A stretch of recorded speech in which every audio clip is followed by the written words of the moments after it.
बहुत समय पहले के बात है। एक गांव में एक किसान रहता था।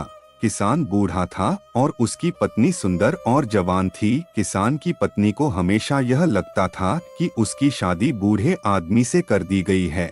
यह सोच सोच कर वह हमेशा दुखी रहती थी।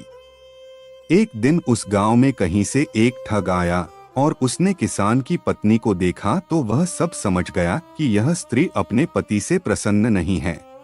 ठग किसान की पत्नी के पास आकर बोला, सुंदरी, तुम बहुत सुंदर हो, मुझे तुमसे प्यार हो गया है और मैं तुम्हारे साथ अपना जीवन बिताना चाहता हूँ। क्या तुम मेरे साथ मेरे घर चलोगी?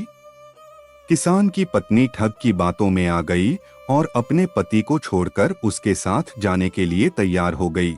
दोनों ने भागने के लिए समय तय कर लिया। ठग ने कहा, तुम्हारा पति तो बूढ़ा हो गया, वह धन का क्या करेगा? तुम अपने साथ घर में रखा धन और जेवर भी रख लेना, वो भविष्य में हमारे बहुत काम आएंगे। स्त्री उस ठग की बातों में पहले ही आ चुकी थी और उसके कहे अनुसार उसने घर में रखा धन और जेवर भी अपने पास रख लिए। रात्रि में जब उसका पति और पूरा गांव सो रहा था तब ठग के साथ घर से भाग गई। सुबह होते होते जब वे गांव से बहुत दूर निकल गए, रास्ते में उन्हें एक बड़ी नदी मिली। ठग ने सोचा, मैं किसी तरह इसका धन लेकर इसे यहीं छोड़ देता हूँ। यह स्त्री वैसे भी अधेड़ उम्र की हो चुकी है, मेरे पास धन रहेगा तो कई जवान सुंदर स्त्रियां मिल जाएंगी।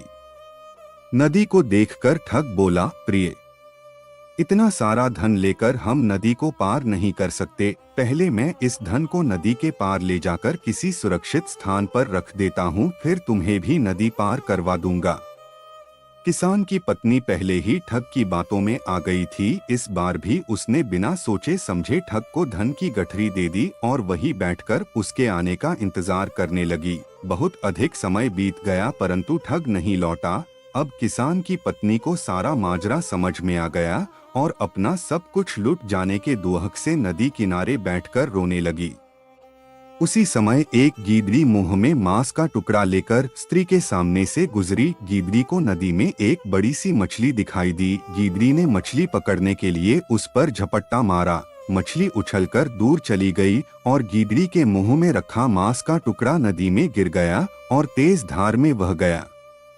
यह देखकर किसान की पत्नी गीदड़ी से बोली, तरी, तू तो अपनी मूर्खता के कारण मांस के टुकड़े और मछली दोनों से हाथ धो बैठी।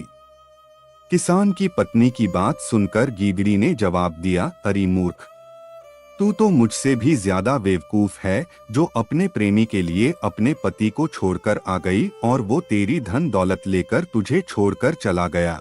तू तो घर की रही ना घाट की। शिक्षा। इस कहानी से हमें शिक्षा मिलती है कि कभी भी छोटी मोटी बातों को लेकर अपनों को धोखा नहीं देना चाहिए, अन्यथा कहीं के नहीं रहते।